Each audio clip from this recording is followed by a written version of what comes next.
Hello everyone, it's Amy and welcome back for week 76 of the new Build Your Stash and Craft. Today we are going to do some dendritic printing. And so that's what we needed our two plastics for. And I'm going to show you what it is by doing it because that is the easiest way to explain what it is. So you can start with one color, you can do one color, two colors, you can do it however you would like. But basically, dendritic printing or painting is, let's see, it's like fractals in your paint from pressing the two very smooth surfaces together. And then when you peel them apart, the air makes its way in and causes these little lines or fractals, kind of like when you see frost on your windows in the wintertime. And so you put on some paint on one of your smooth surfaces, and then you're going to put your other smooth surface on top. The paint doesn't really have a specific thickness to it. It works best if it's just kind of a medium thickness, not too thick, not too thin, but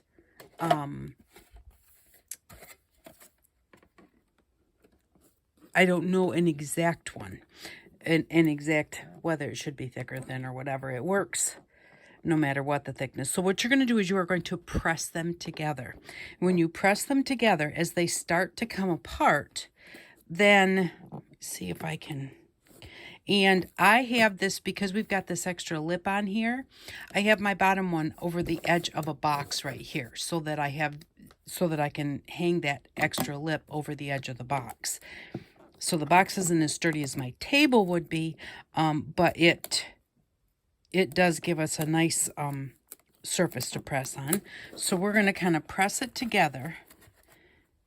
And then as you unpress it, it starts getting, or as you let the air in, it starts getting these fractals. So what we're going to do is we're going to peel it. And hopefully you can kind of see in this area, we'll see if some of the air gets let in there as we're peeling it. Whoops. And it's nice to do it kind of slow, but we did get some really good little fractals there, and we'll put the paper on. You'll be able to see it much better. And I don't know if that's what they're called. I just think that's what they're called. So then you're just going to put your paper on there and pick up that design. And so that is what it looks like. In some places you get these straight lines where it just separated, and then you get the jagged lines, and it makes beautiful papers. We're going to do the other. We're going to do this one too. You get a print from each side. Now what you can do is put your paper down and then put the other one on top so that you get double-sided paper. But there is what that looks like. And I just love the way these look. They make great backgrounds. I'm going to try spraying a little bit of water on here. And a little bit of water on here. And then put them back together. And give them a press and see if that does anything. That is definitely making some. Then if you pick it up slowly, see how they're moving as the air moves through. Oh, this one looks really awesome. That worked really well. I'm going to put a piece of paper in and do a piece of double-sided paper. I'm just going to do it like that then. Now with all of that water, by pressing this one onto the paper and then onto the other one, it made it get a lot wider. So I think maybe just setting it down and letting it just pick it up would have been better. But that still is an awesome print. And you can continue until you're not getting any more paint off of your plastic, or just use your baby wipes to pick it up. Or to wipe it off. But that gave us a lot of nice color there. And then I'm just going to get a baby wipe. And then I keep my baby wipes because they make nice texture, just like paper towels do. They put nice texture on your prints if you're doing some collage and that type of thing. So I do like to keep them and sometimes use them in a piece of mixed media. Here I got some paint on the back from the paintbrush. Oh, and the bad thing that I did was I did not bring a bowl of water. Kind of look around here, see if I have anything, but I don't know that I do. So then you're just going to wipe that off unless you want the same color. You could just do it again if you want the same color. But I'm just going to wipe that off. See, that has a lot of nice color to it. Now I can use that for the next one to pick up a separate color or keep that just like it is. I'm going to really quickly grab a bowl of water and I will be right back.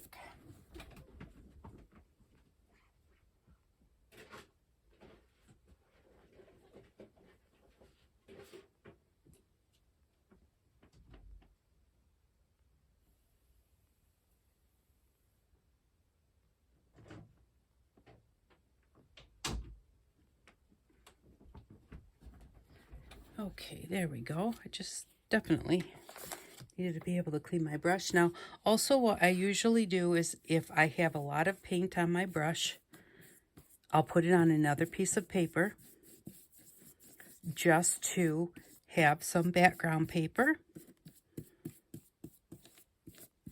for collage or mixed media or anything you may need it for. You need a piece of blue paper and there it is. That way I'm not wasting as much I'm not putting as much paint in the water. And normally when I do these, I'll do a lot of the same color so that I only have to clean my brush once. And then what else you can do is, let's do red. You can do little circle fractals just by putting just a little dot of paint on your paper.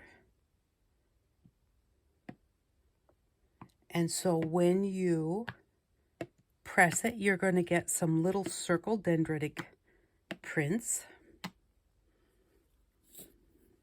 I'm going to leave it just like that. We'll see how that does. This has a piece of plastic on it, like a protective piece of plastic. I took it off the other one, I'm pretty sure. So let's take that off. That might make a difference.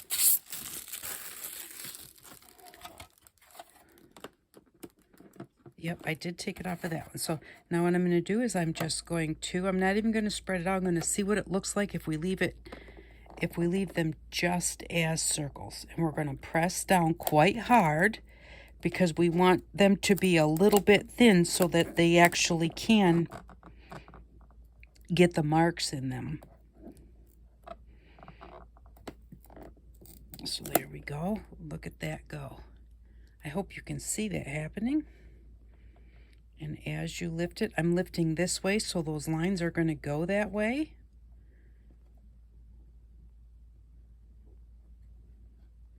And lifting slow to give that air some time to push the paint out of the way. And now we can just take this. And also, your prints are going to be opposite of each other.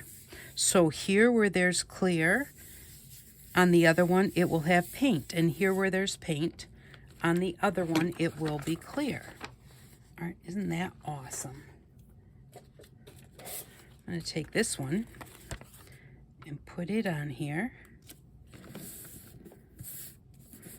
Let's see if we get a second pull from this one or not. We actually did. A lot of times you don't get a second print from it. But I'm going to move this out of the way real quick. Put this one on here. And we will pull this one up. And I'm not pressing really hard. I'm just making the paper make contact to the top of that paint this first time so that I'm not spreading that paint out. So just do it nice and soft. And there we go. So there are the two prints. Turned out pretty awesome. Now what you can do is you can cut these out and use them for flowers or any kind of a embellishment that you think you might want to make. Even like the balloon flower affirmation flowers. These would even make nice affirmation flowers like those, just like those. Now I'm going to press down on it and it's going to get rid of a lot of that. You'll still see the lines, but you won't see as much. But that way I can get some of that paint onto this piece of paper. See if I can pick any more up. And so by doing that, you know, by going through and trying to pick up some more, it helps you not waste your paint. And that is a big thing, is when you have the time and you're not like doing a video like this, you can go ahead and take your time and pick up as much paint as you have here. Pick it up with other pieces of paper. You can pick it up with fabric, especially once it's kind of wet and thin. It loves to soak into the fabric.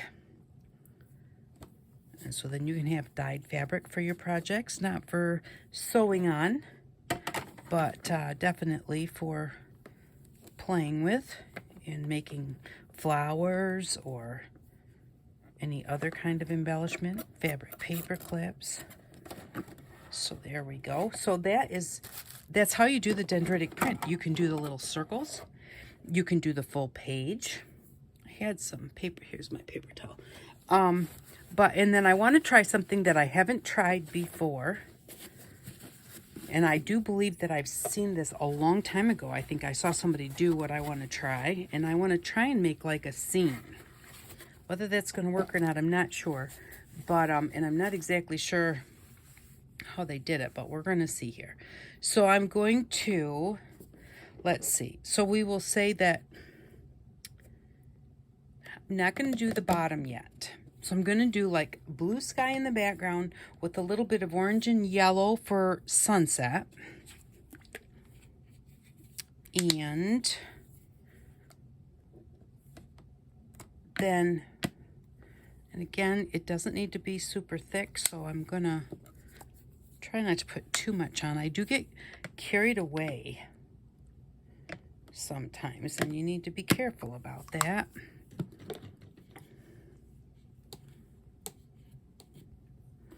Okay, so I'm just going to put these together like this. The two colors really gives you some depth right from the start.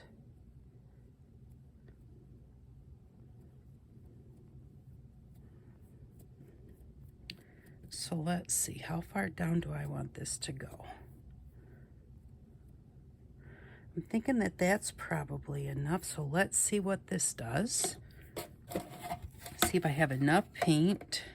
My paintbrush was a little bit wet from rinsing it, so hopefully that doesn't make it a problem. So let's just do this, and I'm going to kind of go sideways so that the kind of goes a little sideways. And then put this piece of paper on here. I'm going to set this aside really quick because I like the looks of this one better. And so I really want to get to this one before it dries. I'm going to just lightly smooth across here. And then I'm going to try and put in some orange like for the sunset.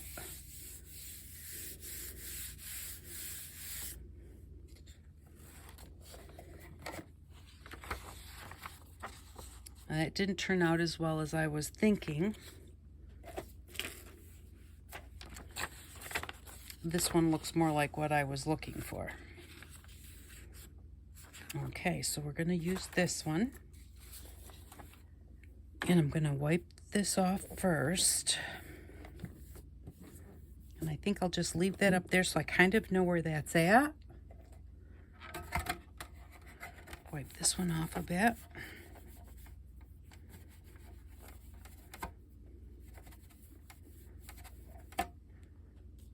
All right. And now I'm going to do some orange and yellow.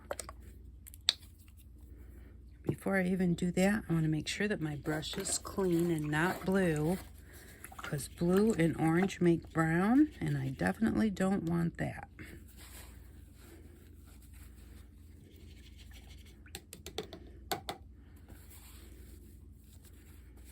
Okay, hopefully I got most of that out of there. And let's put some yellow and some orange. First, I'm going to kind of spread out the yellow. I'm going to put a little of this red. Let's see, where do I want this? Maybe up here. Okay, so let's spread out the yellow. I'm just kind of trying to think in my head. I want to put a sun there. I was trying to think, where would it be darkest? And I actually think I just kind of did it backwards, because it should have been darkest. Well, we'll make this a sunrise. It should have been darkest at the top, not the, or I mean at the bottom, not the top, but it is what it is. So we'll put those two together. And then I want to put a little bit of orange in the middle.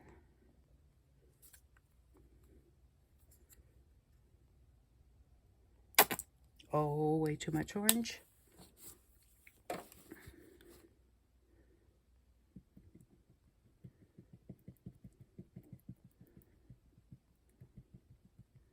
It's kind of thick, so I'm kind of like, instead of spreading it, I was just kind of mushing it down. That's why I was doing that. All right, so let's see if we can make this one go this way.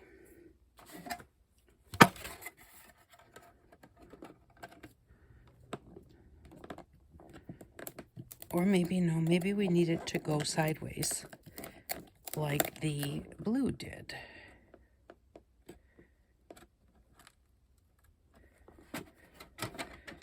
And the orange did not do much at all. There was way too much paint there. So see, it's got the bumps, but it doesn't have the clear areas. So I wanted this to be in this area. I just moved the paper up.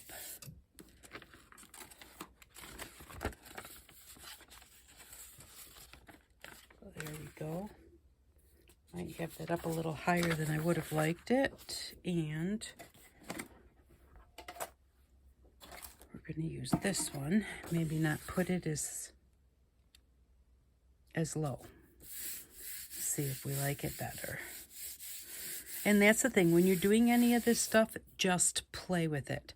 I did not do this first because I figured I wanted to show you. Now see, that's too overlapped for me. But I just wanted to show you what it's like to just play with it. And sometimes it might work, sometimes it might not work. So don't be discouraged. You can always use it for something. You know, the biggest thing is when you're making flowers or little embellishments, anything that's kind of small, you're only using little bits. And so if you're only using little bits, it doesn't matter at all what this big full sheet looks like, because you're only going to be using a little tiny piece of it. And if you need to, you can rip it into small pieces and glue those pieces together to make scrap monsters. If you look at the channel, I have made scrap monsters more than once. Not my idea, got that from somebody else, but it's a fun thing to play with. So I am going to again spray this one. And I'm going to put this piece of paper on here, and I'm going to spray this one and make myself a piece of double-sided paper.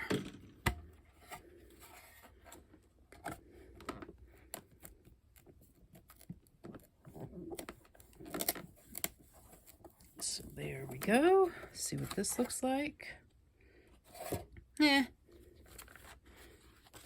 Not much. The water really didn't help pull that paint off of there, except for the orange that was so thick. We'll just get a clean baby wipe. See what kind of colors we get here. Do the blue. Move my hand and then do the other colors.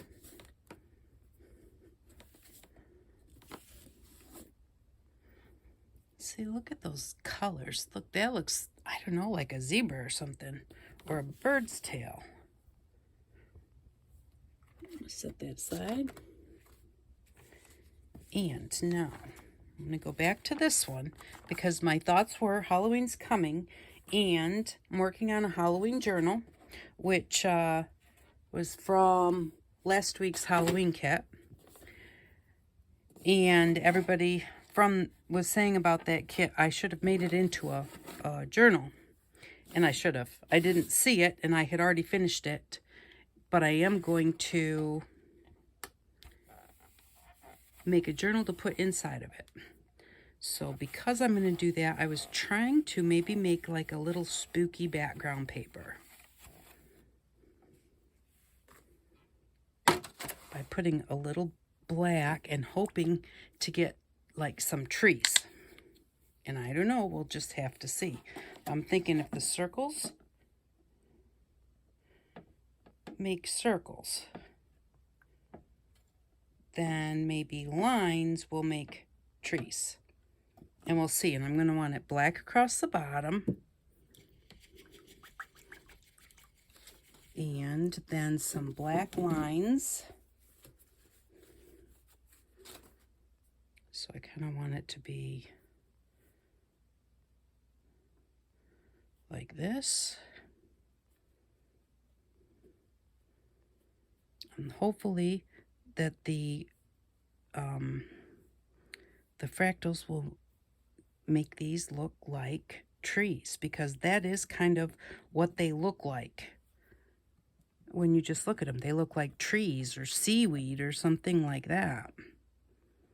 So I'm hoping that that's what happens with this. We'll see. Okay. And then I definitely want those fractals to go up. Push it down and then try and peel it this way. And they kind of look like trees, maybe. I'm going to put them on here.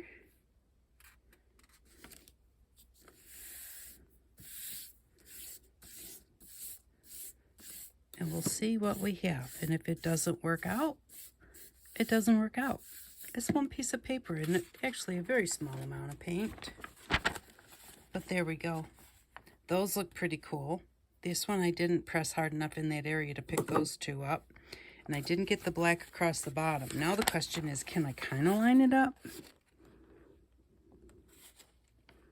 Maybe, because I definitely want that black on the bottom. Got to be grounded. And try and grab those middle ones a little bit.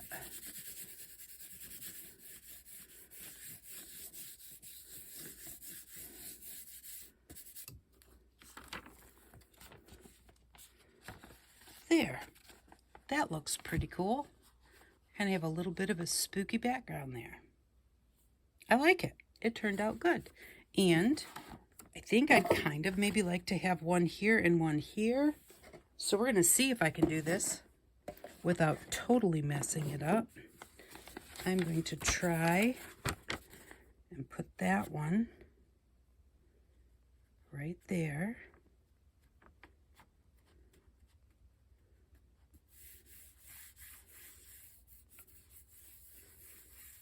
Not pushing too hard. That worked. And then I'm going to try and put this one right there.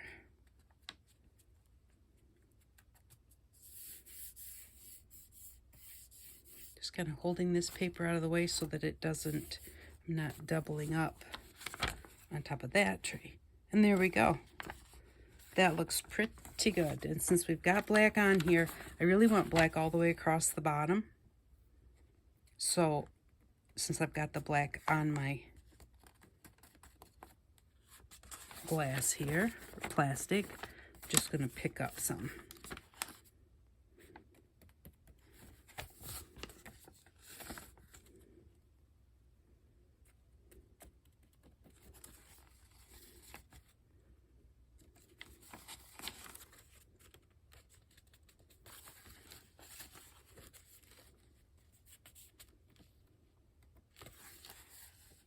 And there we go. Now we have our little kind of spooky background. Something to play with, to put in my Halloween journal. So that is really the way to play with the dendritic painting. And again, it's just 2 smooth surfaces. I have 2 larger sheets of 1/4 inch glass, beveled glass with sanded edges. Don't use regular glass. Don't use thin glass for sure, because when you press on that to press them together and then try and pull them apart, it could shatter very easily. So be very careful not to use glass unless it's something that's like 1/4 inch glass that's got the sanded and beveled edges, like what they use for like tabletops or something. And you know, but not just regular glass. But any 2 surfaces that are totally non-porous like this, and they are going to stain, and that's totally fine. If you can see, it got a little blue stain there. Now, if I go wash that with soap and water, that very possibly might take it off. I kind of like those colors on there, so I'm just going to get another baby wipe so that I'm not covering up all of that one. Oh, here. Thought I hit another one. Here's a blue one. Put the black with the blue. That might be good.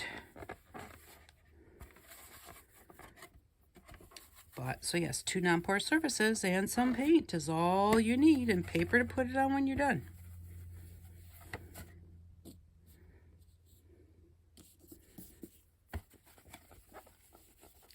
And then you've got your excess papers that you can use.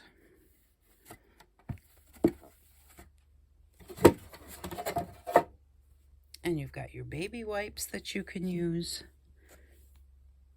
And with the blacks in there, it does make it very Halloween-ish. And let's just look at what we have. I'm going to kind of move these paints out of my way. And look at the few that we did. Now we have this one that I tried to pick up the extra with water, and it didn't work very well. But that is what our dendritic print looked like. We have our baby wipes. And this was one that was very watered down. Here is a watered down circles. But here are our real dendritic circles. Again, like I said, those would make really pretty affirmation flowers. And so there's the second one of those. An extra lift off on our brush off paper. And our first blue dendritic. Let's put this one kind of out here where we can see that. And then our Halloween page. I love the way that this one turned out. Is the more it dries, the more I look at it, the more I like it. So just play with it. You could do this in green and have pine trees. So it just is, and looks like, you know, I didn't get too much at the top, so maybe I thinned it out a little too much at the top. I should have had maybe a little more paint there. And so that's the whole thing. Just play with it. Just continue to mess around until something happens like what you want. And with dendritic painting, just like jelly printing, you can do things like this that you basically know how they're going to turn out once you've tried it a few times and kind of have it a little bit, the technique down as to how you want to do it, like maybe make some trees or some sun or whatever. But the thing is that because it's dendritic painting and it's going to do what it wants to do, like a jelly plate, it's never going to be exactly the same. And it may or may not turn out every time, just because of the fact that it's going to go the way that it wants to go. So here's just like one of my trial papers when I was trying the circles, because I had never done circles before. And so those turned out really pretty good too. So, but there we go. That is dendritic painting. It's fun. It's easy. And remember, don't overdo it with the paint. It shouldn't take a ton of paint because you don't really need that much. So thank you very much for stopping by. I really do appreciate each and every one of you. If you get a chance, watch a commercial. Share my videos with your friends if you enjoy them. Thanks again for stopping by, and I hope that you all have an outstanding day. Bye-bye.